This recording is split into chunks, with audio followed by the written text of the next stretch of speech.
다음 주에 관련 단원이 이제 우리가 나갈 차례여서 자세한 내용 다음 주에 설명을 드릴 건데요. 이미 공인중개사 법령에 부동산 거래 신고 등에 관한 법률의 법률은 확정되어서 6월 1일부터 시행되기로 했었던 것이 주택임대차 계약 신고 제도였었죠. 그래서 6월 1일부터 시행이 되는데 5월 31일 날 시행령이 이제 확정 공포가 되었거든요. 그래서 6월 1일부터 시행이 되는데 이제는 지금까지 부동산 거래 신고는 토지나 건축물의 매매 계약, 부동산의 공급 계약, 그리고 분양권, 입주권의 매매 계약만 부동산 거래 신고를 해야 됐었죠. 근데 올 6월 1일, 그러니까 이틀 전부터는 일정한 주택 임대차 계약에 대해서도 신고를 하도록 했습니다. 신고는 부동산 거래 신고와 마찬가지로 계약이 체결된 날로부터 30일 이내에 신고하도록 하는 제도로 시행이 되었는데 그동안 확정되지 않았었던 것이 부동산 거래 신고는 부동산 거래 신고 지역이라고 하는 거 없었죠.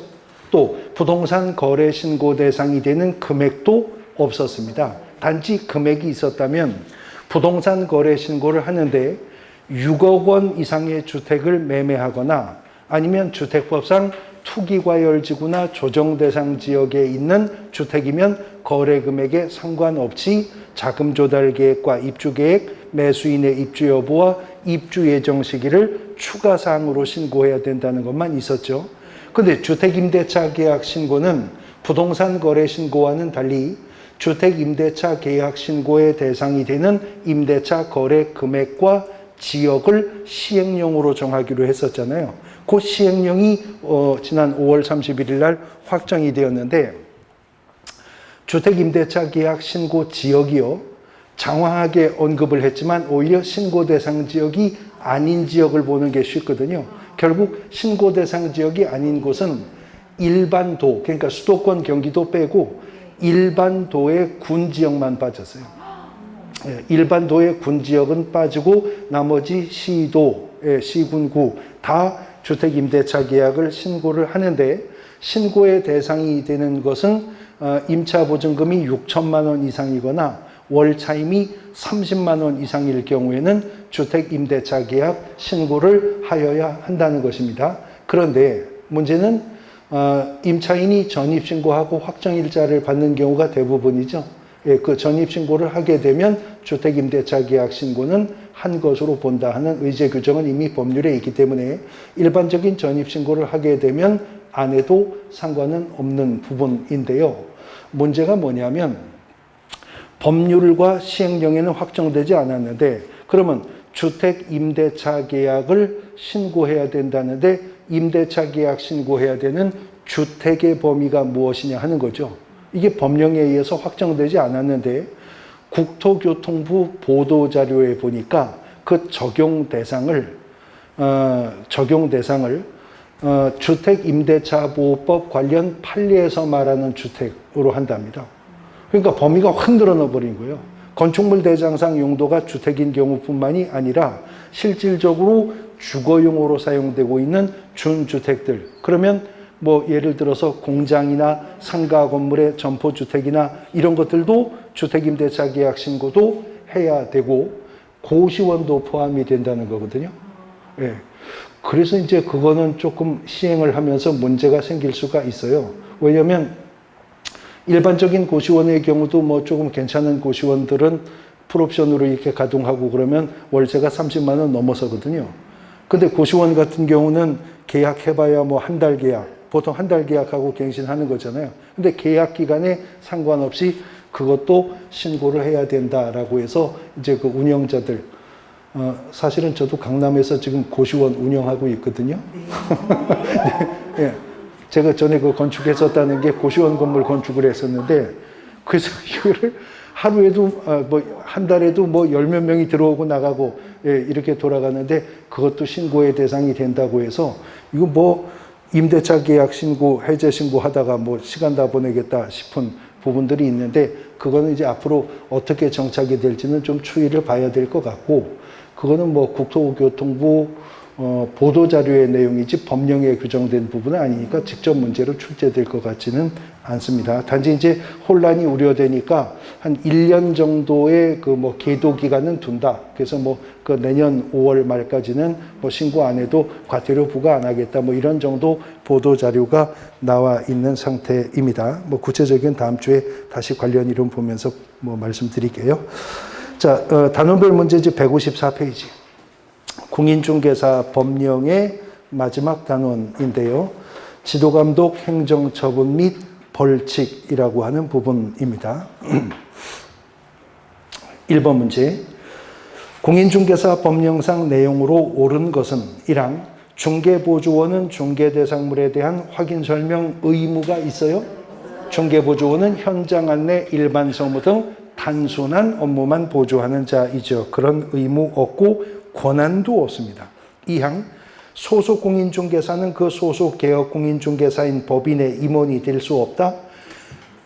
소속 공인중개사의 용어의 정의만큼은 괄호가 있었죠. 괄호 안에 법인인 개업 공인중개사의 임원 또는 사원 중 공인중개사인 자를 포함한다라고 했었습니다.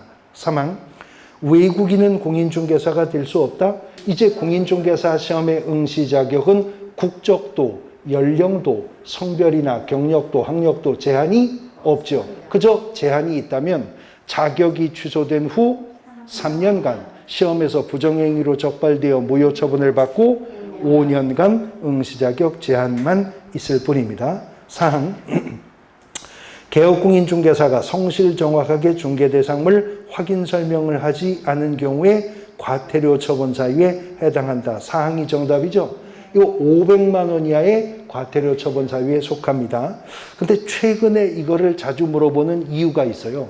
왜냐하면 전에는요, 확인 설명 의무 위반이 행정처분 중 업무정지 처분 사유였었거든요. 근데 몇 해 전에 개정해서 행정처분 사유가 아니라 500만 원 이하의 과태료 처분 사유로 개정을 했습니다. 그래서 최근에 이게 자주 나오는 건데, 문제는 개업공인중개사는 확인 설명을 할 때 성실 정확하게 근거 자료 제시하면서 확인 설명해야죠. 이거는 500만 원 이하의 과태료 처분 사유인데요.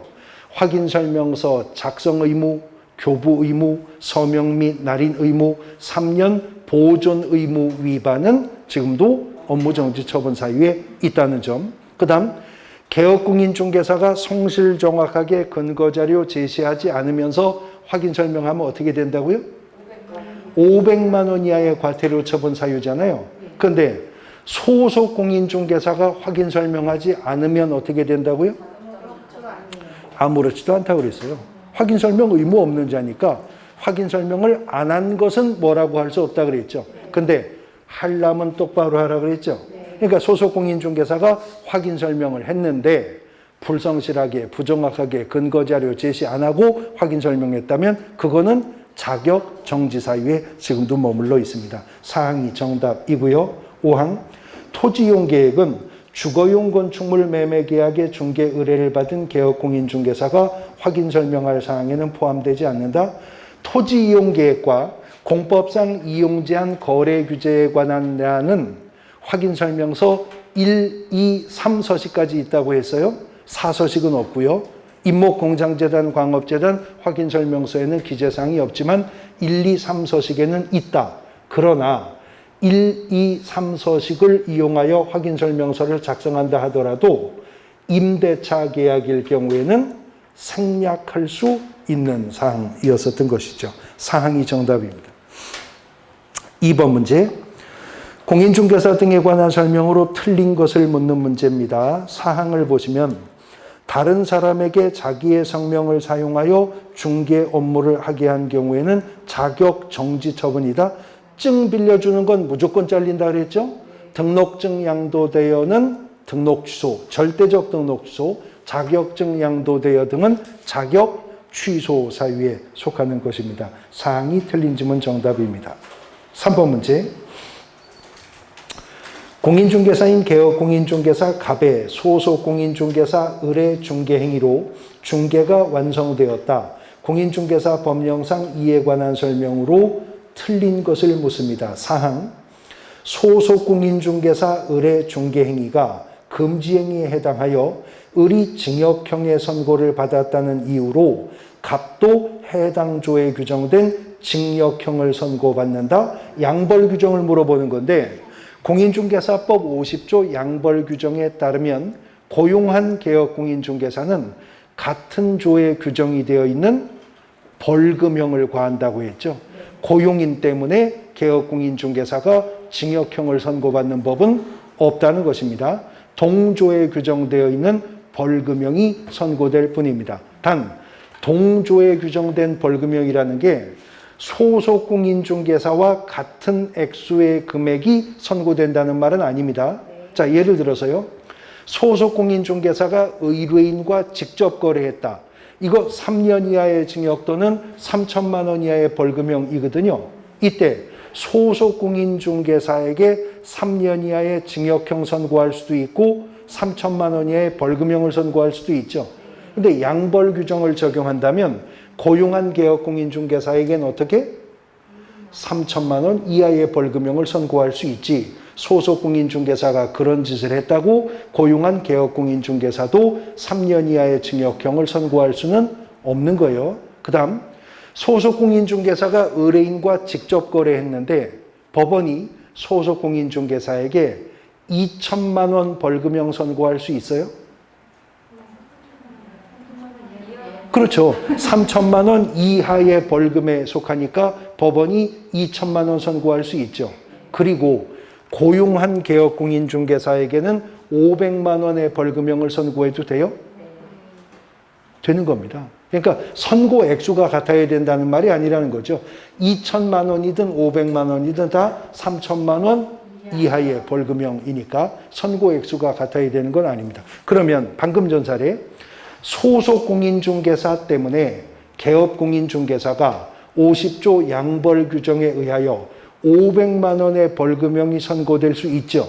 그러면 지금 개업공인중개사는 이 법에 의하여 벌금형 선고받았나요? 다시 소속 공인중개사 때문에 개업공인중개사가 이 법 50조 양벌 규정에 의하여 500만 원 벌금형을 선고받았으면 지금 개업공인중개사가 이 법에 의하여 벌금형을 선고받았냐고요. 그렇죠. 그러나 대법원 판례가 이 법에 의하여 벌금형을 선고받은 것이지 개업공인중개사가 직접 이 법을 위반하여 벌금형을 선고받은 것은 아니기 때문에 비록 가액이 300만 원 이상이었다 하더라도 양벌 규정으로 개업공인중개사가 벌금형을 선고받은 것은 300만 원 이상이어도 등록의 결격에는 속하지 않는다라고 판시하고 있다는 것도 기억하고 계셔야 됩니다. 사항이 정답입니다. 4번 문제. 거래정보사업자 지정 취소 사유에 해당하는 것을 모두 고른 것은 지정을 취소할 수 있는 사유가 5가지가 있거든요. 기억, 정보망의 이용 및 정보 제공 방법 등 운영 규정을 변경하고도 국토부 장관의 승인을 받지 않고 정보망 운영했을 때 지정을 취소할 수 있는 것이죠. 그런데 운영 규정은 제정해서 국토부 장관의 승인받아야 한다고 아까 그랬었죠? 협회의 공제 규정도 마찬가지였고요. 니은 개업공인중개사로부터 공개를 의뢰받지 아니한 중개대상물의 정보를 정보망에 공개했다. 부동산 거래 정보망은 개업공인중개사 상호간 정보교환 체계이므로 오직 개업공인중개사에게만 정보공개 의뢰받아야죠.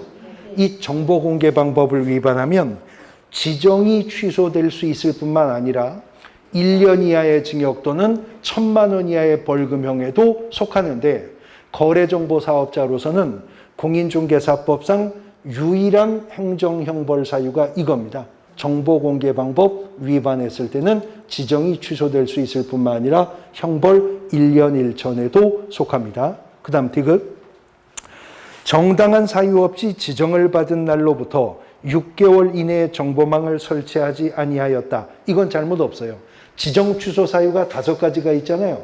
그 중에 하나가 정당한 사유 없이 지정을 받은 날로부터 1년 이내에 정보망을 설치 운영하지 않았을 때 지정을 취소할 수 있답니다. 그러니까 6개월 이내에 정보망 설치 운영하지 않았어도 1년 안에만 운영 시작하면 범법 위반이 없는 거죠. 그래서 디귿은 지정 취소 사유가 아닙니다. 그러면 결국 거래정보사업자는 지정 처분을 받았으면 1년 안에는 정보망 설치 운영 시작해야 되겠네요. 안 그러면 지정이 취소될 수 있으니까. 그렇다면 개업공인중개사는 등록을 받았으면 언제까지 업무 개시해야 되겠습니까? 3개월 이내 업무 개시해야죠. 만일 3달이 넘어가도록 업무 개시하지 않으면 휴업신고 위반이 되는 거죠. 그러면 100만 원 이하의 과태료인데요. 반년이 넘어가도록 업무를 개시하지 않으면 무단으로 유월을 초과해서 휴업한 사례가 되기 때문에 상대적 등록 취소 사유가 될 수도 있는 겁니다. 디귿은 지정 취소할 수 있는 사유가 아니고, 그 다음 리을. 개인인 거래정보사업자가 사망했다. 그거 지정 취소 사유죠? 그때 청문해야 돼요? 안 합니다. 미음. 거래정보망의 이용 및 정보 제공 방법 등 운영 규정을 위반해서 정보망 운영했을 때 지정 취소할 수 있습니다. 디귿을 제외한 기역, 니은, 리을, 미음. 그래서 사항이 정답이 됩니다. 5번. 공인중개사 법령상 과태료 부과 대상자와 부과 기관이 바르게 연결된 것을 모두 고르랍니다. 위반한 짓만 봐도 누가 위반했는지 드러난다고 했어요? 드러나는지 보죠. 기억. 정보망의 이용 및 정보 제공 방법 등 운영 규정의 내용을 위반해서 부동산 거래 정보망을 운영했다. 그건 거래정보 사업자가 위반한 거잖아요. 그러니까 누가? 국토교통부 장관이 500만 원 이하의 과태료 처분 내립니다. 니은. 공인중개사 법령에 따르는 보고 의무를 위반하여 보고하지 아니한, 역시 거래정보 사업자니까 국토부 장관이 500만 원 이하의 과태료 부과하겠죠? 디귿. 등록증을 게시하지 않았다. 개업공인중개사가 위반하는 거죠? 등록관청이 100만 원 이하의 과태료 부과 처분 내릴 겁니다. 리을. 공인중개사 자격이 취소된 자로 자격증을 반납하지 않았다. 아까 자격증 언제까지 반납하라고? 7일 이내에 반납하라고. 그런데 자격증 반납을 안 했으면 등록관청이 나설 자리가 아니잖아요. 시도지사가 과태료 처분을 해야죠. 그 다음에 미음. 등록이 취소된 자로서 등록증 반납하지 않았으면 이거는 시도지사가 나설 자리가 아니죠. 등록관청이 100만 원 이하의 과태료 처분해야죠. 리을과 미음은 처분권자를 상호 뒤바꾸어 각각 틀린 지문을 만들었네요. 기역, 니은, 디귿이 정답이 됩니다. 6번. 공인중개사 법령상 공인중개사 자격 취소 사유와 소속 공인중개사의 자격 정지 사유에 관한 구분으로 옳은 것을 모두 고르랍니다. 기억. 다른 사람에게 자기의 성명을 사용하여 중개 업무를 사용하게 한 경우, 이거 양도되어죠? 예, 증 빌려주는 건 무조건 취소입니다. 자격 취소 사유고요. 니은. 공인중개사법을 위반하여 징역형의 집행유예를 받았다. 그러면 이 법에 위반하여 징역형이 선고가 되었어요? 선고가 되었어요. 선고는 되고 집행만 유예가 되었잖아요. 자격 취소 사유가 되는 것입니다. 그 다음 디귿. 거래계약서를 작성할 때 거래금액 등 거래 내용을 거짓으로 기재했다. 소속 공인중개사가 위반했다면 자격 정지 사유죠. 개업 공인중개사였다면 상대적 등록 취소 사유였었을 거고요. 리을. 중개대상물의 매매를 업으로 했다. 33조 1항의 개업공인중개사 등의 9가지 금지 행위 중에서도 첫 번째 위반 행위잖아요. 개업공인중개사였다면 상대적 등록 취소 사유이겠지만 소속 공인중개사라면 자격 정지 사유입니다. 모두 맞습니다. 그래서 5항이 정답이 됩니다. 자, 그런데요. 여기서 좀 하나 구체적인 사례 문제를 대비해서 짚어봐야 될 것이, 우리가 이런 사례 본 적이 있었었는데요. 그때도 요쯤에 썼었던 걸로 기억하는데, 공인중개사인 개업공인중개사 A씨에 대해서 제가 여쭤볼게요. 공인중개사인 개업공인중개사 A씨는 공인중개사입니까? 네. 그러니까 자격 취소 처분의 대상이 되겠죠? 자격 정지 처분의 대상도 돼요? 안 되죠. 자격 정지 처분은 누구만 받는다고? 소속 공인중개사만 받는 거니까 A는 자격 취소의 대상은 되지만 자격 정지의 대상은 안 돼요. 근데 A는 개업 공인중개사이니 등록 취소 처분의 대상 되죠. 업무 정지 처분의 대상이 되는 거죠. 자, 그런데 개업 공인중개사가요. 공인중개사법에 위반하여서 징역형을 선고받을 수도 있고 벌금형을 선고받을 수도 있죠. 공인중개사법 위반으로 징역형을 선고받았어요. 그러면 등록 취소됩니까? 개업공인중개사가 결격사유에 해당되면 절대적 등록 취소 사유잖아요. 금고 이상형을 선고받으면 무조건 결격사유죠. 등록 취소되죠. 그러면 자격도 취소됩니까? 자격도 취소돼요? 아니요. 취소된다는 거예요. 공인중개사법에 위반하여 징역형을 선고받았을 때는 자격 취소 사유에도 속하는 거예요. 자격 취소 사유 4가지 중에 이 법에 위반하여 징역형을 선고받으면 이거는 자격 취소 사유에도 속해요. 지금은요. 등록도 자격도 다 날아갑니다. 그런데 개업공인중개사가 공인중개사법 위반으로 벌금형 선고받을 수 있죠. 근데 이 벌금형이 300만 원 이상의 벌금형을 선고받았다면 등록 취소됩니까? 공인중개사법에 위반해 300만 원 이상 벌금형을 선고받으면 결격사유죠. 등록 취소돼요? 예, 등록 취소됩니다. 자격 취소되나요? 안 된다는 거죠. 자격이 취소되려면요. 공인중개사법 위반이었어도 징역형을 선고받았어야만 자격이 취소돼요. 그러나 징역형은 공인중개사법 아니어도 징역형은 무조건 등록은 취소되는 거죠. 근데 벌금형은 공인중개사법 위반으로 300만 원 이상의 벌금형을 선고받으면 이거는 결격이니까 등록은 취소되죠. 자격은 취소되지 않습니다. 그런데 이번에는 개업공인중개사가 공인중개사법이 아니라 다른 법, 타법, 저법, 그법, 이법, 뭐 그러니까 타법이라면 또 그러니까 그냥 형법이라고 할게요. 자, 개업공인중개사가 형법 위반으로 징역형을 선고받았습니다. 등록이 취소됩니까? 네. 등록 취소. 되는 거죠. 금고 이상형을 선고받으면 무슨 법 위반이든 결격이니까요. 자격 취소됩니까? 아니요. 자격 취소 안 됩니다. 자격 취소는요. 징역형을 선고받았어도요. 공인중개사법 위반으로 인한 징역형 선고만 자격이 취소가 되는 겁니다. 그러면 개업공인중개사가 형법 위반으로 300만 원 이상의 벌금형을 선고받았어요. 등록 취소됩니까? 안 됩니다. 벌금형은 300만 원 이상이라 하더라도 공인중개사법 위반이어야지 다른 법률 위반은 벌금형 선고받아도 등록 취소 안 되죠. 당연히 자격은 취소되지 않는 것입니다. 그러면 이번에는 공인중개사인 개업공인중개사가 공인중개사법 위반으로 지금 저 기출문제예요. 징역 1년에 징역 1년에 집행유예 3년형을 선고받았답니다. 그러면 A씨는 등록이 취소되나요? 네. 네. 금고 이상형의 집행유예 처분을 받은 자 집행유예 기간 동안 결격에 속한다는 거잖아요. 그러니까 등록이 취소가 되겠죠. 그러면 자격도 취소됩니까? 네.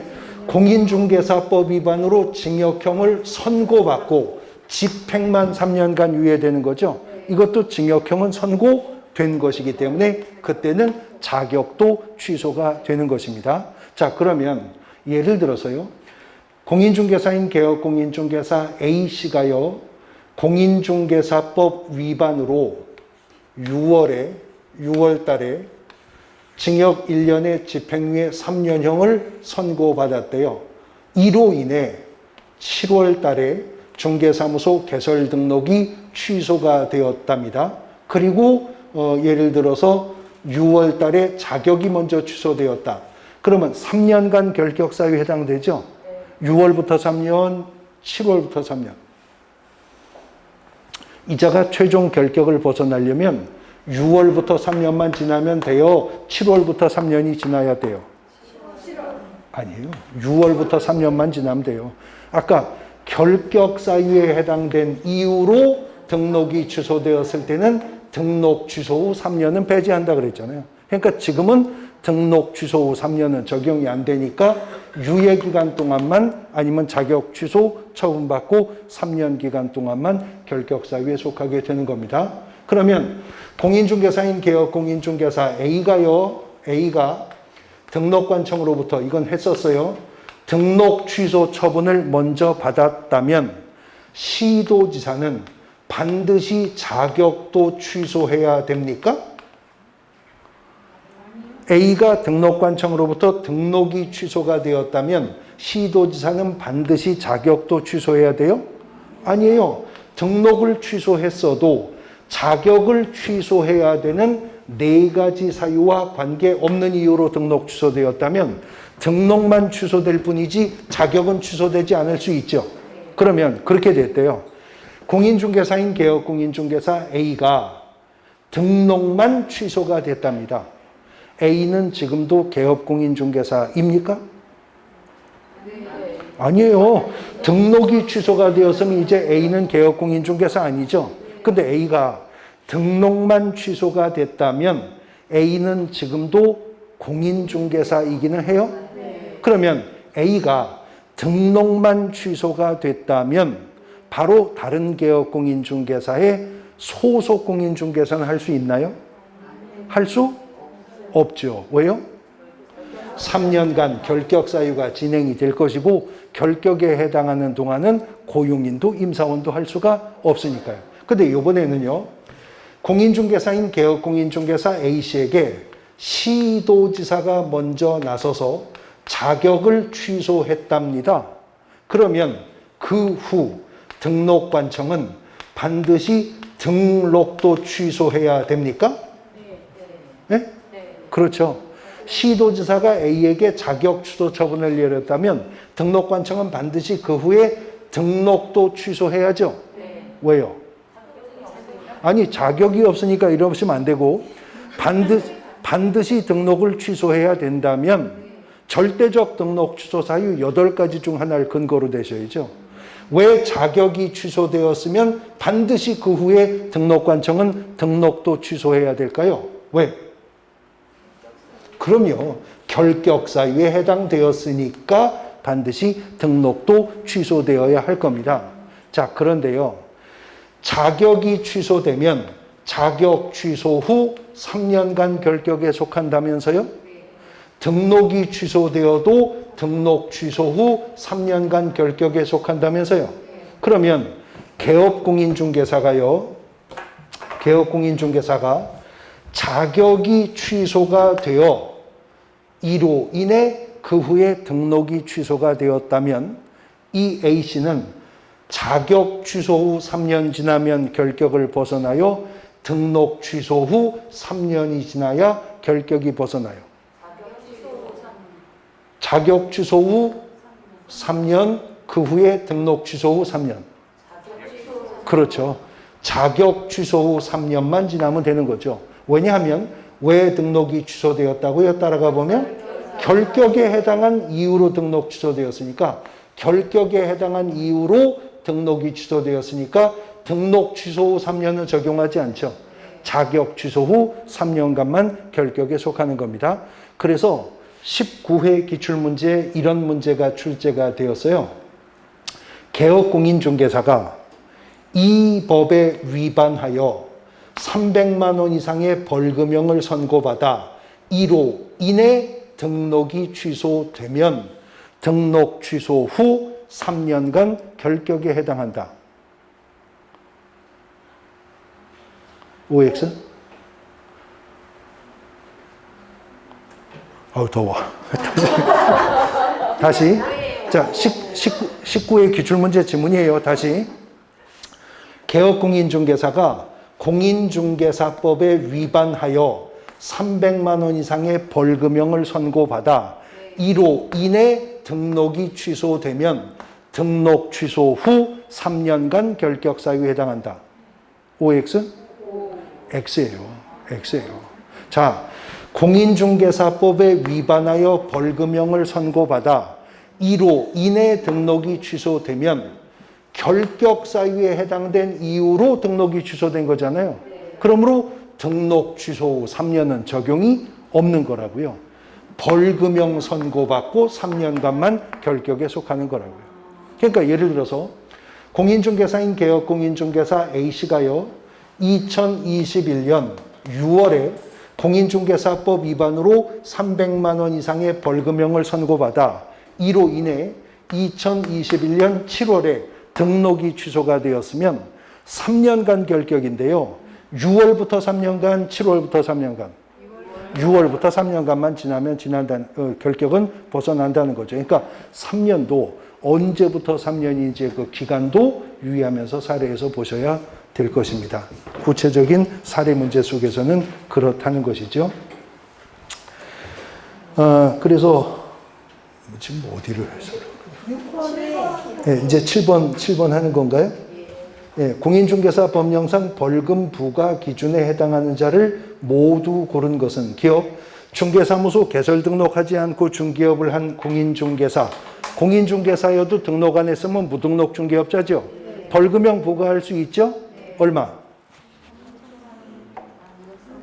무등록 중개업자니까 3천만 원 이하 벌금형 부과할 수 있잖아요. 3년 3천에 속하니까. 니은 거짓으로 중개사무소 개설 등록했다. 솔직하게 등록 안 한 놈하고 똑같다 그랬죠? 벌금 3천만 원 이하 부과할 수 있죠. 디귿 등록관청 관할구역 안에 2개의 중개사무소를 개설 등록한 개업공인중개사. 이중 등록했다는 거네요. 더블 치면 1년 1천 간다고 했죠?